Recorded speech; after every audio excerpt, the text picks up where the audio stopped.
बिस्मिल्लाहिर्रहमानिर्रहीम। कैसे हैं भाई आप लोग? रटना नहीं है, समझना है। सेंट textbook board second year physics new book 2024 chapter number 21 पे हम आ गए हैं।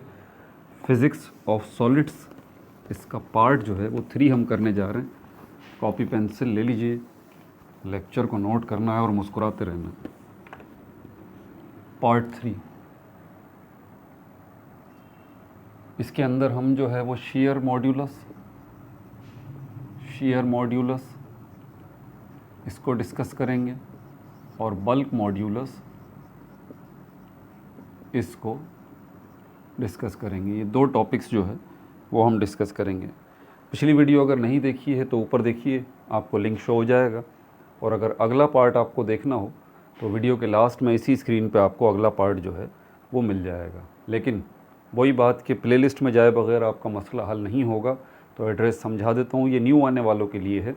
इसी स्क्रीन के नीचे देखें, आपको लोगो नज़र आ रहा होगा, रटना नहीं समझना है, उस पर क्लिक कीजिए, पेज खुल जाएगा आपके सामने। वहाँ प्लेलिस्ट का ऑप्शन देखें, प्लेलिस्ट पे क्लिक करें, सारी प्लेलिस्ट आपके सामने आ जाएंगी। 12 फिज़िक्स की प्लेलिस्ट में चले जाइए।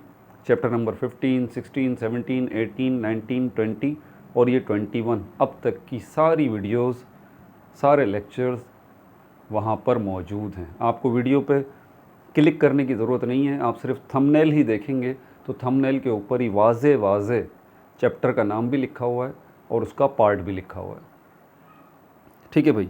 इसके अलावा आप सेकेंड ईयर फिज़िक्स कर रहे हैं तो सेकेंड ईयर केमिस्ट्री भी लाजमी बात है। आप करना चाहेंगे तो second year chemistry new book already मैं कंप्लीट बुक 13 के 13 चैप्टर्स जो है वो बना के ऑलरेडी अपलोड कर चुका हूँ। आप देखें, 12 केमिस्ट्री की प्लेलिस्ट आपको नज़र आ जाएगी और उसमें एक ग्रैंड टेस्ट भी मौजूद है। सबसे मुश्किल काम सेकेंड ईयर केमिस्ट्री के अंदर नोमेनक्लेचर, ये लगभग 2 घंटे का ग्रैंड टेस्ट है। उसको अटैम्प्ट करें, बार बार अटैम्प्ट करें ताकि नोमेनक्लेचर्स के ऊपर आपकी ग्रिप हो, ऑर्गेनिक नोमेनक्लेचर और इनऑर्गेनिक नोमेनक्लेचर्स, और उसी में मैंने सोल्यूशंस भी बताएं। इसके अलावा फर्स्ट ईयर केमिस्ट्री भी कंप्लीट बुक मैं ऑलरेडी बना के अपलोड कर चुका हूँ। 11th केमिस्ट्री की प्लेलिस्ट भी होगी। ठीक है भाई। तो बहरहाल आगे चलते हैं, लेकिन आगे बढ़ने से पहले क्विक रिव्यू हम पिछली वीडियो का कर लें, क्योंकि ये बहुत ज़्यादा ज़रूरी है, वरना आपको समझ में नहीं आएगा। हमने 3 किस्म के मॉड्यूलस डिस्कस किए थे। ये बेसिकली दूसरा और तीसरा मॉड्यूलस है। दूसरा और तीसरा मॉड्यूलस है। पहला मॉड्यूलस जो था वो नॉर्मल मॉड्यूलस हमने डिस्कस किया था। नॉर्मल मॉड्यूलस हमने डिस्कस किया था और इसी के अंदर हमने 2 मज़ीद मॉड्यूलस जो है वो, इसकी 2 टाइप्स हमने डिस्कस की थी। टेंसाइल मॉड्यूलस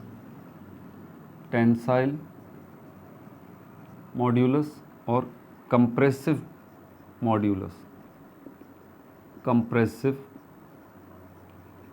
मॉड्यूलस, ये हमने 2 डिस्कस किए थे। स्ट्रेस के कॉन्सेप्ट को डिस्कस किया था और स्ट्रेन के कॉन्सेप्ट को डिस्कस किया था। स्ट्रेस फोर्स है जो कि अप्लाई हो रही है सॉलिड ऑब्जेक्ट्स के ऊपर, और स्ट्रेन वो डिफॉर्मेशन है, चेंज इन शेप है, change in shape, size in object, कि किसी भी ऑब्जेक्ट के ऊपर जब आप फोर्स अप्लाई करते हैं, ठीक है, तो फोर्स अप्लाई करने पर जो उस ऑब्जेक्ट की शेप में चेंज आ जाता है। ये आपको ऑब्जेक्ट नज़र आ रहा है, ये ऑब्जेक्ट ऐसा हो गया या फिर ये ऑब्जेक्ट ऐसा हो गया। दोनों किस्म के चेंजेस आप नोट कर लें, या तो ये बड़ा हो जाएगा या छोटा हो जाएगा। तो ये कब हो रहा है? जब आप इस ऑब्जेक्ट के ऊपर फोर्स अप्लाई कर रहे हैं। तो जो फोर्स अप्लाई की जाती है वो स्ट्रेस कहलाता है, और जो डिफॉर्मेशन उस ऑब्जेक्ट के अंदर होती है, सॉलिड ऑब्जेक्ट्स की बात कर रहे हैं, जो डिफॉर्मेशन उस सॉलिड ऑब्जेक्ट के अंदर होती है, जो चेंज इन शेप या साइज़ उस सॉलिड ऑब्जेक्ट के अंदर होता है, उस स्ट्रेस की वजह से उसको स्ट्रेन कहते हैं। यहाँ पर नॉर्मल मॉड्यूलस के अंदर हमने सिर्फ लंबाई को डिस्कस किया था, लेंथ को डिस्कस किया था, जिसमें एक ऑब्जेक्ट है जिसकी लेंथ आप बढ़ा रहे हैं। कैसे? दोनों साइडों पर फोर्स लगा के, यानी कि स्ट्रेस लगा के। और जैसे ही आप स्ट्रेस इस पर लगा रहे हैं, दोनों साइडों से पकड़ के खींच रहे हैं, तो ये क्या हो रहा है, इसमें इलोंगेशन हो रही है, इसमें इलोंगेशन हो रही है। ये इलोंगेशन क्या है, ये स्ट्रेन है। और ये जो चीज़ आपने डिस्कस की है कि कितना स्ट्रेस अप्लाई करने पर कितना स्ट्रेन आ रहा है लंबाई में, ध्यान से सुनिएगा मेरी बात, कितना स्ट्रेस अप्लाई करने पर कितना स्ट्रेन आ रहा है लंबाई में, इसको हम कहते हैं टेंसाइल मॉड्यूलस। Tensile modulus. तो ये टेंसाइल मॉड्यूलस आपको सिर्फ ताल्लुक़ बताता है लंबाई के हवाले से, कि जब आप किसी ऑब्जेक्ट पर फोर्स लगा रहे हैं तो स्ट्रेस लगा रहे हैं तो कितनी फोर्स लगाने पर कितना लंबा हो रहा है वो ऑब्जेक्ट, ये हमारे पास टेंसाइल मॉड्यूलस कहलाता है। कंप्रेसिव मॉड्यूलस इसका बिल्कुल उलट है, इसका बिल्कुल उलट है कि कितनी स्ट्रेस लगाने पर, कितनी स्ट्रेस लगाने पर कोई ऑब्जेक्ट जो है वो कितना कंप्रेस हो रहा है। ये अभी इसका ओरिजिनल साइज़ है और ये इसकी, ये ओरिजिनल लंबाई है, ये इसकी न्यू लंबाई है। अब देखें आप, एरो मैंने यहाँ पर आउटवर्ड निकाले थे क्योंकि आप खींच रहे थे टेंसाइल मॉड्यूलस में। कंप्रेसिव मॉड्यूलस में आप जो है वो कंप्रेस करेंगे, तो मैं एरो यूँ बना रहा हूँ और ये इसकी न्यू शेप आ गई।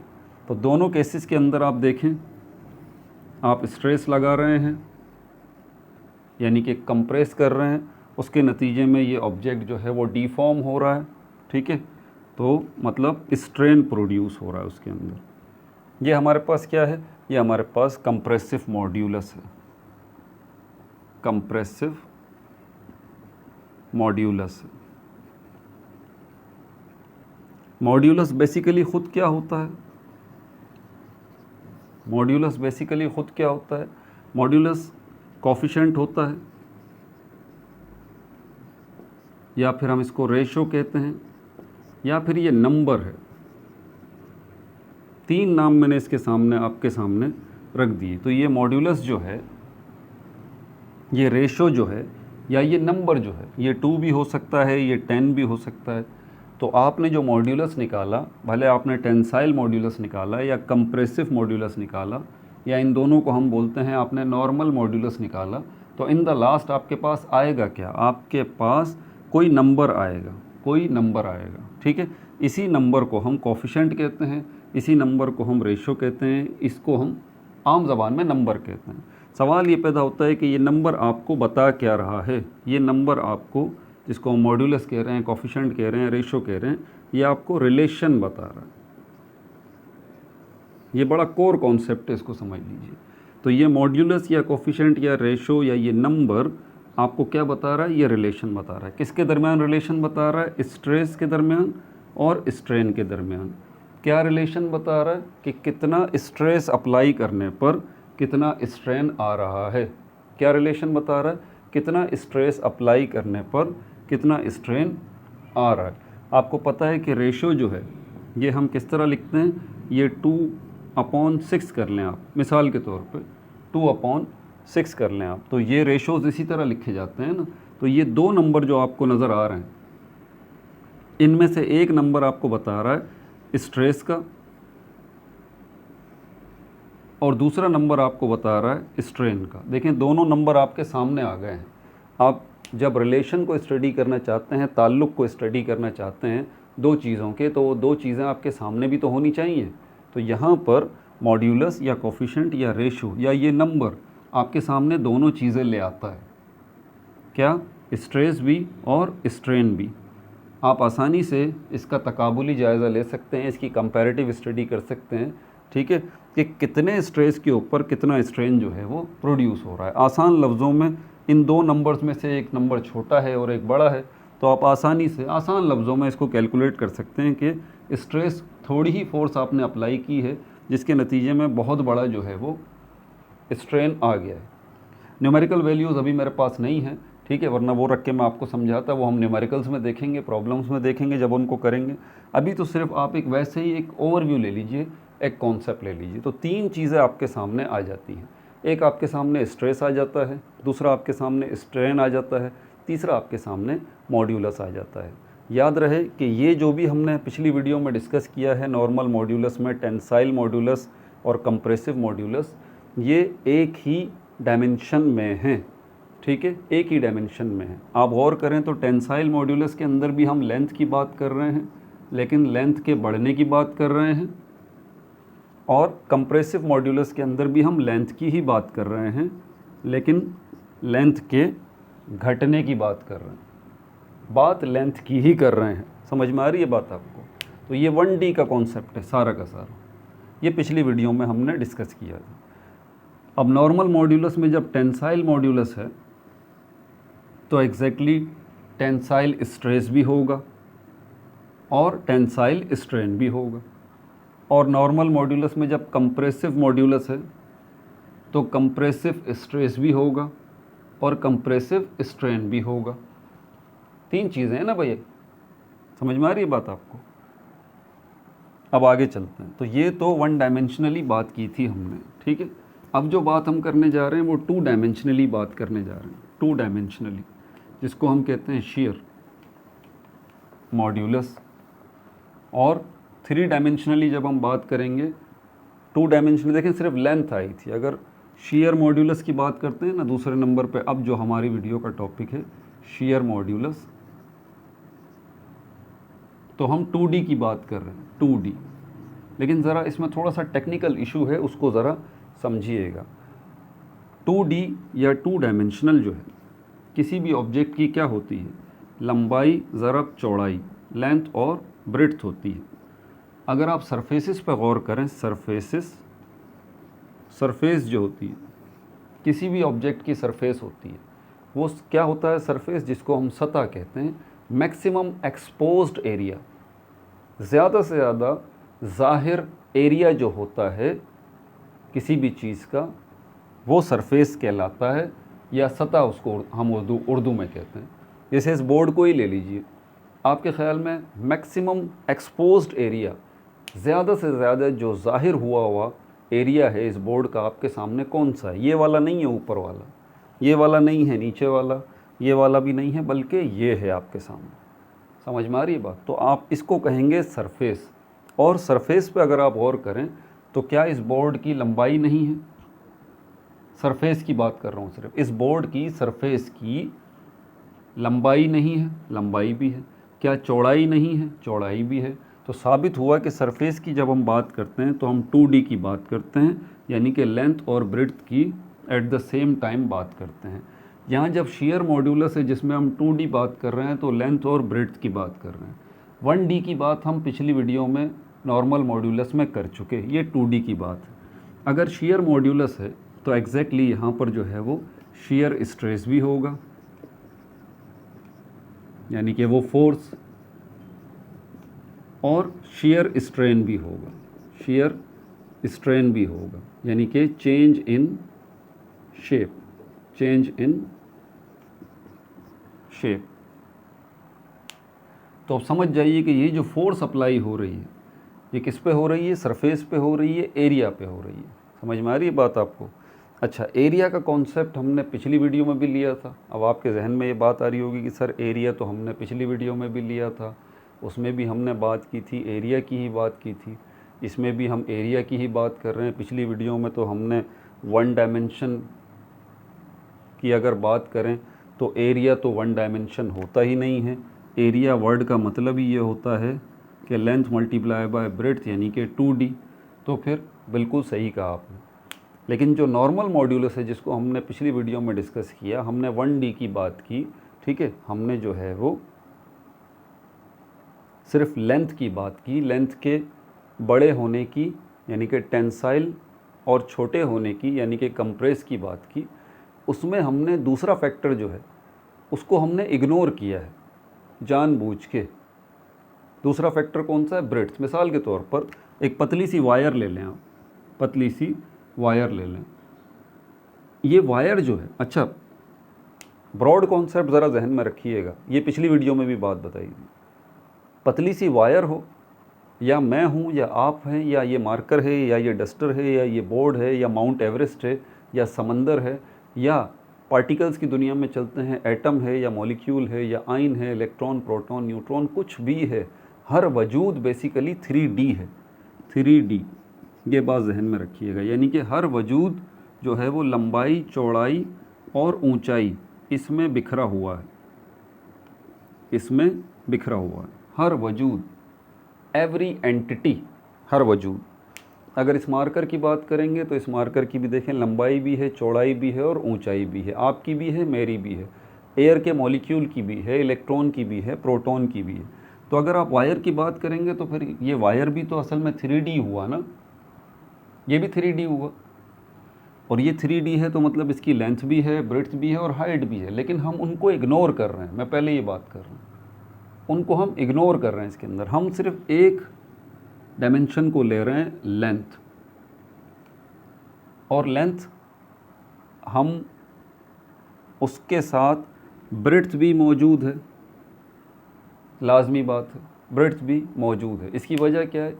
क्योंकि कॉमन सेंस की बात है। देखिए, जब भी आप किसी भी ऑब्जेक्ट के साथ इंटरेक्ट होते हैं, उस पर फोर्स लगाते हैं। इसकी बात करूं इस मार्कर की, या इस वायर की बात करूं कि इस पर वो मैं खींचूंगा, फोर्स लगाऊंगा। पता है, आप दो ऑब्जेक्ट जब आपस में इंटरेक्ट होते हैं तो उन दोनों ऑब्जेक्ट्स की कौन सी डायमेंशंस इंटरेक्ट होती हैं? 2D, 2D, लाजमी बात, लाजमी बात। समझ में आ रही है बात? लाजमी बात है कि जब दो ऑब्जेक्ट्स आपस में इंटरेक्ट होंगे तो उनकी सरफेस से सरफेस टकराएगी। आप इस वायर को पकड़ के खींचेंगे ना जब, तब भी इसकी सरफेस से सरफेस टकराएगी। वो ऑब्जेक्ट जो इसको पकड़ के खींचेगा, वो ऑब्जेक्ट जो इसको पकड़ के खींचेगा, उसका भी सरफेस होगा, उसका भी एरिया होगा, उसकी भी लेंथ और ब्रेड्थ होगी। और ये जो पतली सी वायर है, ये इसका भी एरिया होगा और इसकी भी लेंथ और ब्रेड्थ होगी। तो जब फोर्स आप अप्लाई करेंगे तो डेफिनेटली एरिया आ जाएगा, 2D जो है वो आ जाएगा। लेकिन वही बात कि जो मैंने आपको अभी बताई है कि हम उनको नेगलेक्ट करते हैं। हमारे सामने जो टारगेट है वो सिर्फ नॉर्मल मॉड्यूलस के अंदर, वो सिर्फ हमने एक को ही टारगेट किया है, लेंथ को, बस। ठीक है भाई, कि कितना स्ट्रेस आप अप्लाई कर रहे हैं, कितना नॉर्मल स्ट्रेस आप अप्लाई कर रहे हैं। अगर मैं नॉर्मल की बात करूं, कितना नॉर्मल स्ट्रेस आप अप्लाई कर रहे हैं तो उससे कितना नॉर्मल स्ट्रेन पैदा हो रहा है। कितना टेंसाइल स्ट्रेस आप अप्लाई कर रहे हैं तो उससे कितना टेंसाइल स्ट्रेन पैदा हो रहा है। कितना कंप्रेसिव स्ट्रेन आप अप्लाई कर रहे हैं, कितना कंप्रेसिव स्ट्रेस आप अप्लाई कर रहे हैं तो उससे कितना कंप्रेसिव स्ट्रेन प्रोड्यूस हो रहा है। ठीक है, अब यहाँ शियर मॉड्यूलस की बात करें तो मैंने कहा है कि ये 2D है। अब आपके जहन में जब शियर मॉड्यूलस आएगा ना, तो आपके जहन में ऐसी कोई तार नहीं आएगी लंबी सी, नहीं ना। आपके जहन में ये आएगा कि आप लंबाई में किसी को खींच रहे हैं, कोई ऑब्जेक्ट लंबा हो रहा है, नहीं, ये भी नहीं आएगा। क्यों? क्योंकि उसको हमने नॉर्मल मॉड्यूलस में फिट कर दिया है। शियर मॉड्यूलस जो है ये 2 डायमेंशंस की बात करेगा किसी ऑब्जेक्ट के अंदर, कि फोर्स जब अप्लाई होगी तो उस ऑब्जेक्ट की 2 डायमेंशंस में चेंज आएगा, और इसमें यकीनन सरफेस का इंटरेक्शन लाजमी होगा। मिसाल के तौर पर मैं आपको समझा देता हूँ।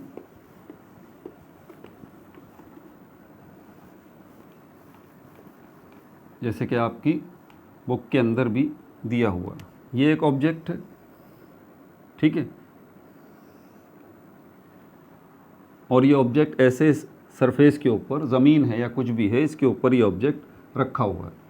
इसका ये वाला जो बेस है इस ऑब्जेक्ट का, ये आपने इसके साथ फिक्स किया हुआ है, फिक्स किया हुआ है। अब आप इसको यहाँ से पकड़ के फोर्स लगाएंगे, यहाँ से पकड़ के खींचेंगे अपनी तरफ, ठीक है। तो क्या होगा, ये ऑब्जेक्ट जो है यहाँ से, क्योंकि बेस तो इसकी फिक्स हुई हुई है, ये ऑब्जेक्ट टेढ़ा हो जाएगा, ये ऑब्जेक्ट टेढ़ा हो जाएगा। तो क्या हो जाएगा, ये यहाँ से ये वाला मामला हो जाएगा इसका, ये जो आपने फोर्स लगाई है, इसको अपनी तरफ खींचा है। तो इस किस्म की जो फोर्स है, जो ऑब्जेक्ट को डिफॉर्म कर दे, जो ऑब्जेक्ट को डिफॉर्म कर दे, लंबाई में नहीं। अब इसको देख लें आप, ये लंबाई में चेंज नहीं आ रहा, बल्कि एज अ होल पूरा का पूरा ऑब्जेक्ट जो है उसमें चेंज आ रहा है, सिवाय इस बेस को छोड़ के। सिवाय इस बेस को छोड़ के ये ऑब्जेक्ट का पूरा सरफेस जो है ये डिस्टर्ब हो रहा है, सरफेस ये डिस्टर्ब हो रहा है। यहाँ से देखें, अब यहाँ से चेंज क्या है, मैं डॉटेड लाइन से बना देता हूँ। ये इस जगह पे था, ये इस जगह पर आ जाएगा। तो ये जो स्ट्रेस अप्लाई हुआ है सरफेस पे हुआ है, और सरफेस ही डिफॉर्म हुई है, सरफेस की तरफ से ही इसमें चेंज आया है इस ऑब्जेक्ट के। अब फिर आपके जहन में सवाल आएगा, सर सरफेस तो इस ऑब्जेक्ट की सरफेस क्या बस सिर्फ यही है, यही सरफेस है? एक बॉक्स को ले लें आप ज़रा, अब सरफेस को थोड़ा सा और एक्सप्लेन कर देते। एक बॉक्स को ले लें आप, ठीक है, अपने इमेजिन में ज़रा बॉक्स को लेके आएँ। 6 साइड्स होती हैं उसकी, एक ये रही, एक ये रही, एक मेरी तरफ है, एक आपकी तरफ है। ये हो गई चारों साइड्स, और एक छत हो गई टॉप पर, एक हो गई बॉटम। तो इस बॉक्स की ये जो हैं 6 साइड्स, ये क्या हैं भाई? ये सरफेसेस ही तो हैं, ये सरफेसेस ही तो हैं। और यहाँ जो आप स्ट्रेस अप्लाई कर रहे हैं, यहाँ जो आप स्ट्रेस अप्लाई कर रहे हैं, तो ये ऑब्जेक्ट क्योंकि इसकी ये वाली साइड फिक्स है, इसलिए इसके अंदर जो चेंज आ रहा है, तो बैक वक्त एट द सेम टाइम इसकी सारी सरफेसेस पे असर पड़ रहा है। सामने वाली सरफेस पर भी, साइड वाली सरफेस पर भी, पीछे वाली सरफेस पर भी, इस साइड वाली सरफेस पर भी, टॉप वाली सरफेस पर भी फ़र्क पड़ रहा है। तो ये जो स्ट्रेस आप अप्लाई कर रहे हैं, ये सरफेसेस के साथ इंटरेक्ट कर रहा है। शियर मॉड्यूलस का एक तो कॉन्सेप्ट ये है, और ज़रा इसका दूसरा कॉन्सेप्ट भी समझ लीजिए। ये एक कॉन्सेप्ट हो गया जो कि आपकी बुक में भी दिया हुआ और इस पर खुल के बात की गई है। इसका दूसरा जो है वो कॉन्सेप्ट भी समझ लीजिए। सरफेस कोई सी भी हो, आप उस पर हिट करते हैं, आप उस पर क्या करते हैं? हिट करते हैं।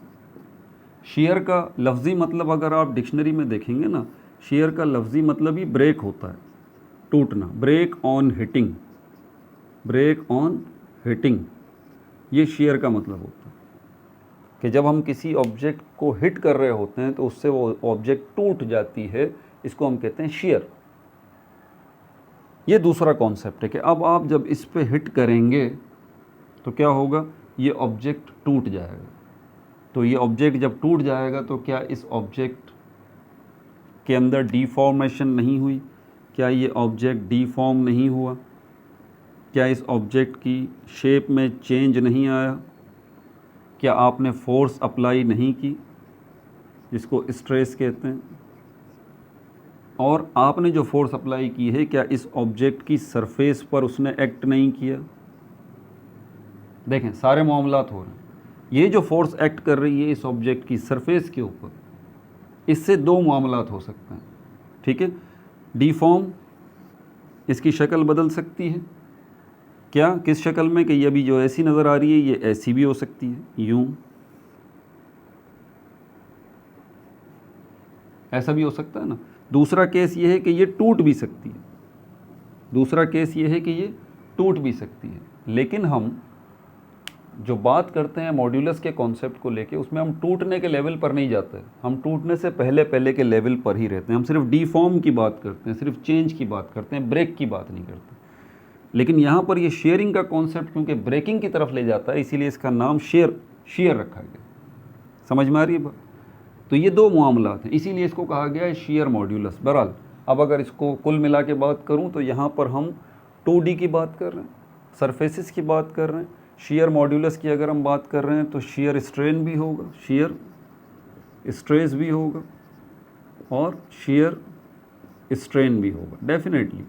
जैसे कि पहले हमने देखा था tensile stress, tensile strain, tensile modulus, compressive strain, compressive stress, compressive modulus. तो यहाँ पर shear modulus, shear stress, shear strain, ठीक है? अब इसके नोट्स ले लेते हैं। कॉन्सेप्ट मिल गया आपको? और यहाँ पर एंगल भी इन्वॉल्व हो जाता है, इस बात को याद रखिएगा, एंगल भी इन्वॉल्व हो जाता है, थीटा। अभी इसका जब फॉर्मूला लिखवाऊंगा तो ये आपने याद रखना है कि इसमें एंगल भी इन्वॉल्व होता है जब हम शियर की बात करें।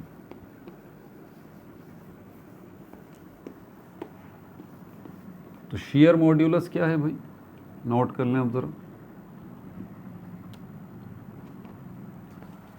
सबसे पहली बात, आपसे कोई पूछता है शियर मॉड्यूलस क्या है, इस क्या का जवाब क्या है? ये शियर मॉड्यूलस जो है कोफिशिएंट है, कोफिशिएंट है, या फिर आप इसको रेशो कह लें, या फिर और आसान करें तो बोल दें भाई ये नंबर है यार, ठीक है। बहरहाल मैं यहीं तक ही रखता हूँ कि ये कोफिशिएंट है और रेशो है, ठीक है भाई। क्या बता रहा है आपको, describes,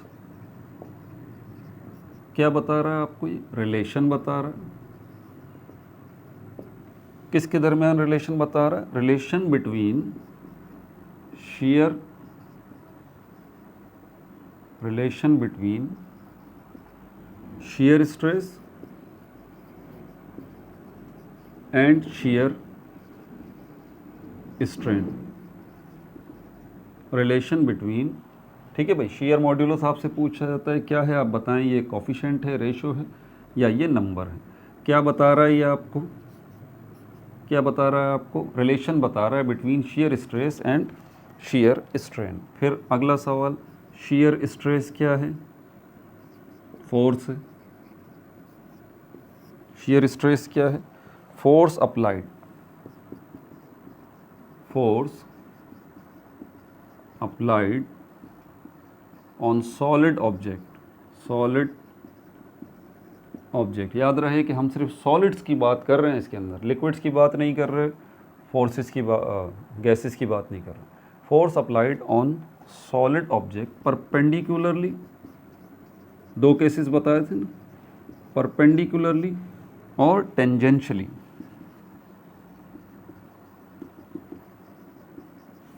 tangentially,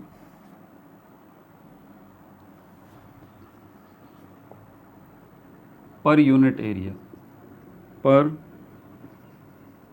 unit area, per unit area. अब परपेंडिकुलरली क्या है? ये है, दूसरा वाला केस बताया था ना मैंने, ये देखें, इस पे ऑब्जेक्ट फोर्स अप्लाई हुई है और शियर स्ट्रेन, ये शियर स्ट्रेन आप देख रहे हैं, ये चेंज देख रहे हैं। और दूसरा वाला केस कौन सा बताया था? ये वाला कि ये बॉक्स है, फिक्स्ड है, और ये इसमें क्या हो रहा है, आप ये जो फोर्स लगा रहे हैं तो यहाँ से ये जो आप फोर्स लगा रहे हैं तो यहाँ से ये टेढ़ा हो गया है, यूं हो गया है। तो ये जो फोर्स लग रही है अब क्रॉस में, ये देखें, ये परपेंडिकुलर है, और ये वाला केस है, ये ऐसा है यूं, और ये क्या है? टेंजेंट, टेंजेंट हम इसको कहते हैं। टेंजेंट से ही टेन निकलता है, टेन।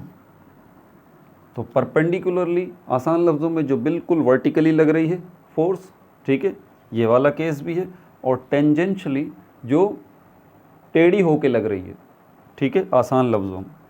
तो दोनों किस्म की फोर्सेस हैं जो कि आप अप्लाई कर रहे हैं, उसको हम शियर स्ट्रेस कहते हैं, ठीक है।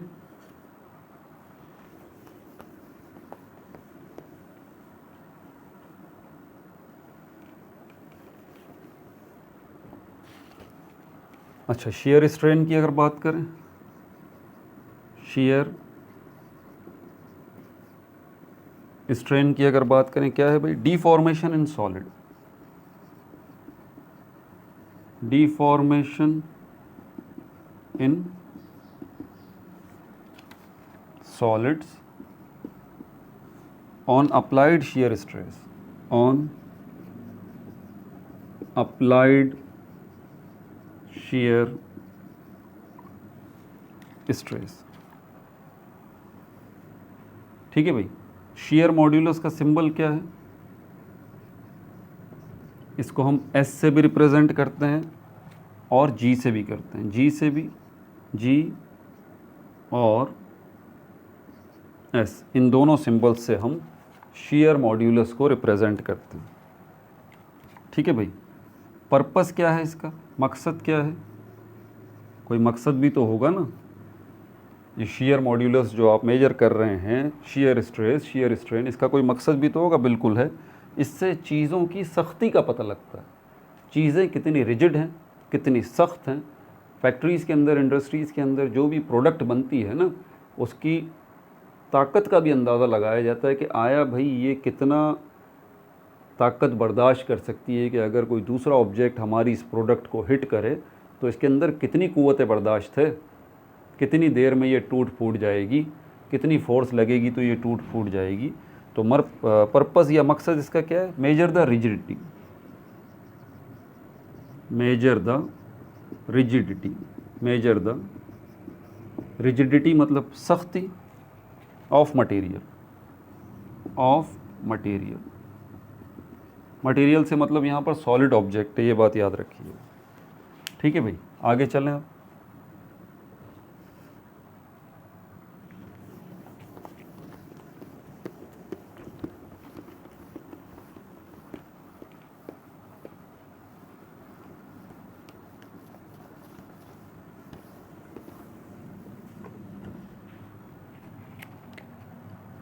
फॉर्मूला की तरफ चलते हैं। फार्मूला अब देखें, यहाँ पर आपके पास 3 किस्म के फार्मूलाज होंगे। शियर स्ट्रेस का फार्मूला होगा, शियर स्ट्रेन का फार्मूला होगा, और शियर मॉड्यूलस का फार्मूला होगा। और ये शियर मॉड्यूलस का जो फार्मूला है, असल में इन दोनों के फार्मूलाज का मिक्सचर ही है, क्योंकि शियर मॉड्यूलस रिलेशन बताता है ना इन दोनों का। तो हमारे पास शियर स्ट्रेस का formula force upon area, shear strain का फार्मूला शियर, इसको हम कहते हैं यहाँ पर delta x upon delta x upon L. ठीक है, अब इसी से जो है वो देखें, शियर मॉड्यूलस का फार्मूला बनेगा, शियर मॉड्यूलस को जी से रिप्रेजेंट करते हैं, और क्योंकि इन दोनों का रेशो है स्ट्रेस और स्ट्रेन का, तो इन दोनों का भी रेशो होगा, तो ये हो जाएगा एफ अपॉन ए। ठीक है, डिवाइडेड बाय, दोनों को रेशो लेना है तो इसको भी और इसको भी, ये डबल डिवीज़न कहलाती है। थोड़ा सा बड़ा करके बना दूँ तो ये डेल्टा एक्स अपॉन एल, और इसको थोड़ा और सिंप्लीफाई करेंगे तो ये हो जाएगा F upon A multiply by L upon delta x, delta x. ठीक है भाई, ये फॉर्मूला है। तो शियर मॉड्यूलस का फॉर्मूला G बराबर है एफ एल अपॉन ए डेल्टा एक्स। अब यहाँ पर F जो है, वेयर F जो है वो फोर्स को रिप्रेजेंट कर रहा है, अप्लाइड फोर्स। ठीक है, A जो है वो एरिया को रिप्रेजेंट कर रहा है,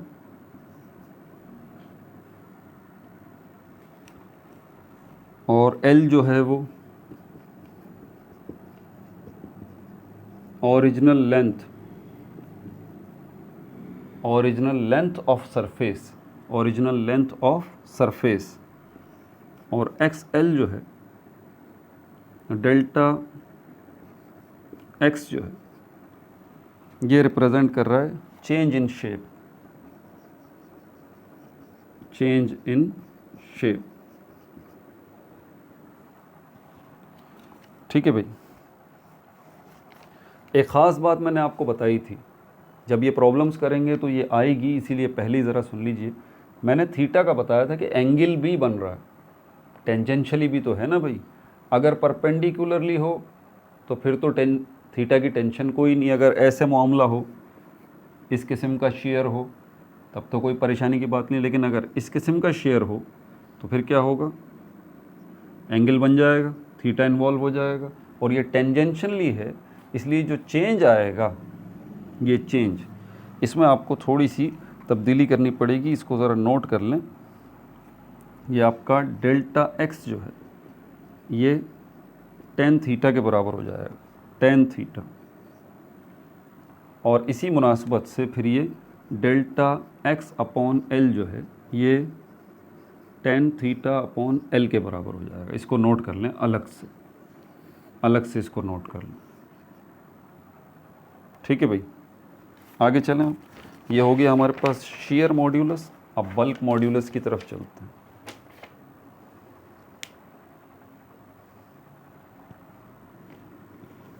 फिर दोबारा वही नंबर 1 पे नॉर्मल मॉड्यूलस, नंबर 2 पे नॉर्मल मॉड्यूलस जो लेंथ की बात करता है, नंबर 2 shear मॉड्यूलस जो सरफेसेस की बात करता है यानी कि 2D की बात करता है। बल्क मॉड्यूलस, अब आप समझ जाइए कि बल्क मॉड्यूलस ये तीसरा वाला ये क्या होगा। बल्क मॉड्यूलस ये वॉल्यूम को रिप्रेजेंट कर रहा है, 3D। अब फोर्स सिर्फ लंबाई में नहीं लगेगी, फोर्स सिर्फ लंबाई और चौड़ाई में ही नहीं लगेगी, बल्कि फोर्स हर सिमत से लगेगी, हर सिमत से। जैसे कि ये बॉक्स है, इसके यहाँ से भी फोर्स लगेगी, यहाँ से भी लगेगी, यहाँ से भी लगेगी और यहाँ से भी लगेगी। हर सिमत से, हर डायमेंशन से, हर डायरेक्शन से स्ट्रेस अप्लाई होगा इसके ऊपर। ठीक है, फ़र्क देख रहे हैं ना आप नॉर्मल मॉड्यूलस, shear मॉड्यूलस और बल्क मॉड्यूलस में। बल्क लफ्ज़ का मतलब ही ये होता है कि एज अ होल, पूरा का पूरा। बल्क वर्ड का मतलब ही होता है होल, पूरा का पूरा। तो हर सिमत से, मतलब इसमें लेंथ भी आ जाएगी, ब्रेड्थ भी आ जाएगी, हाइट भी आ जाएगी। और आपको पता है लेंथ, ब्रेड्थ और हाइट, इसको हम कहते हैं 3D। और ये 3D जो है बेसिकली क्या होता है, वॉल्यूम। इसके फॉर्मूले की डेरिवेशन भी थोड़ी सी दूसरों से चेंज होगी। ठीक है भाई, तो ये कॉन्सेप्ट मैंने आपको दे दिया। अब चलते हैं इसकी तरफ। और अगर हम बल्क मॉड्यूलस की बात करते हैं तो बल्क स्ट्रेस की भी बात करेंगे, बल्क स्ट्रेन की भी बात करेंगे। ठीक है, पहले इसके नोट्स ले लेते हैं। पहला पॉइंट, वही कोई आपसे पूछता है भाई ये बल्क मॉड्यूलस क्या है, इस क्या का क्या जवाब होगा आपके पास कि ये कोफिशिएंट है, ये भी एक कोफिशिएंट है, या फिर ये एक रेशो है। ठीक है, समझ में आ गई बात। करता क्या है, डिस्क्राइब्स, ये आपको बताता है। डिस्क्राइब्स क्या बताता है, रिलेशन बताता है। किन के दरमियान रिलेशन बताता है, between bulk stress and bulk strain. ठीक है भाई। आल्सो कॉल्ड, इसी बल्क स्ट्रेस को एक और नाम दिया जाता है, also called modulus of compressibility. Modulus of compressibility. क्यों इसको ये नाम दिया जा रहा है, क्योंकि आप थोड़ा सा गौर करें, ये ऑब्जेक्ट है, इसके ऊपर अगर हम बल्क मॉड्यूलस की बात कर रहे हैं, लेंथ, ब्रेड्थ और हाइट की बात कर रहे हैं, हम वॉल्यूम की बात कर रहे हैं, हम 3D की बात कर रहे हैं, तो इसका मतलब इसकी हर सिमत की बात कर रहे हैं। इस पे आप फोर्स अप्लाई करेंगे तो उसका रिज़ल्ट क्या निकलेगा भाई, कंप्रेशन ही निकलेगा ना। ये ऑब्जेक्ट बेचारा सिमट के छोटा ही होगा, यही होगा ना, कंप्रेस ही होगा ना। इसीलिए इसको मॉड्यूलस ऑफ कंप्रेसिबिलिटी भी कहा जाता है। ठीक है, इसके अंदर फिर हमारे पास बल्क स्ट्रेस क्या है। बल्क स्ट्रेस जो है वो हमारे पास क्या है, फोर्स अप्लाइड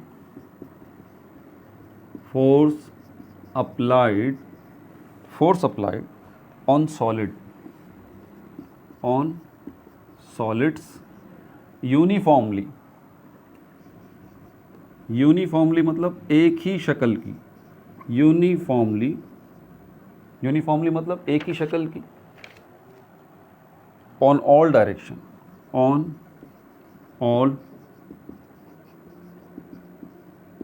डायरेक्शन। ये वो फोर्स है जो कि आप अप्लाई कर रहे हैं किसी सॉलिड के ऊपर यूनिफॉर्मली ऑन ऑल डायरेक्शन, उसकी हर सिमत पर, ठीक है, बल्क स्ट्रेस जो है वो कहलाता है।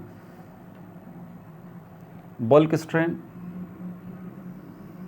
ये हेडिंग्स में छोटी छोटी बना देता हूँ। बल्क स्ट्रेन, बल्क स्ट्रेन क्या है भाई? वॉल्यूमेट्रिक डिफॉर्मेशन, वॉल्यूमेट्रिक डिफॉर्मेशन, यानी कि डिफॉर्मेशन हो रहा है इन अ सॉलिड, किसी सॉलिड के अंदर, इन अ सॉलिड, किसी सॉलिड के अंदर, लेकिन वॉल्यूमेट्रिक हो रहा है, हर सिमत से हो रहा है, एज अ होल हो रहा है, उसके वॉल्यूम में डिफॉर्म हो रहा है अंडर बल्क स्ट्रेस। और किस वजह से हो रहा है? क्योंकि वो ऑब्जेक्ट है under bulk stress, bulk stress.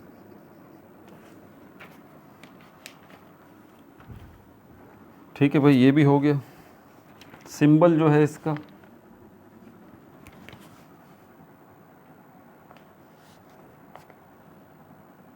Symbol,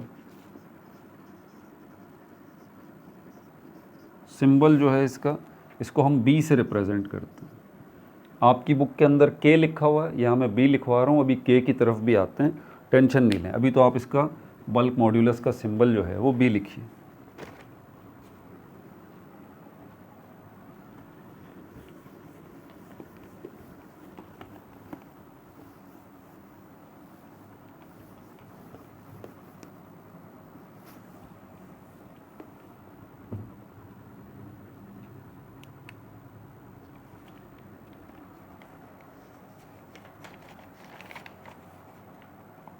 अच्छा, फॉर्मूला इसका, फॉर्मूले की तरफ चलें तो formula delta v upon v बराबर है minus delta p upon bulk modulus. ये अभी समझाता हूँ आपको क्या है, अभी आप सिर्फ इसकी डेरिवेशन शुरू कीजिए। ये चेंज इन वॉल्यूम है, ये ओरिजिनल वॉल्यूम है, ये चेंज इन प्रेशर है, ये बल्क मॉड्यूलस। ठीक है भाई, बल्क मॉड्यूलस को अगर मैं यहाँ लेके आऊँगा तो ये B बराबर हो जाएगा माइनस डेल्टा पी, और ये हो जाएगा पूरा का पूरा, ये उठ के इसी तरह यहाँ आ जाएगा डेल्टा वी अपॉन वी। और इसको जब मैं ऊपर लेके जाऊँगा तो ये हो जाएगा minus delta p multiply by v upon delta v. ये बल्क मॉड्यूलस आपका आ गया। अब यहाँ पर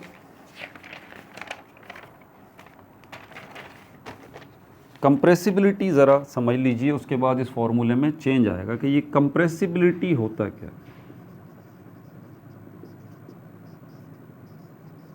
कंप्रेसिबिलिटी, इसको नोट कर लें, कंप्रेसिबिलिटी है क्या?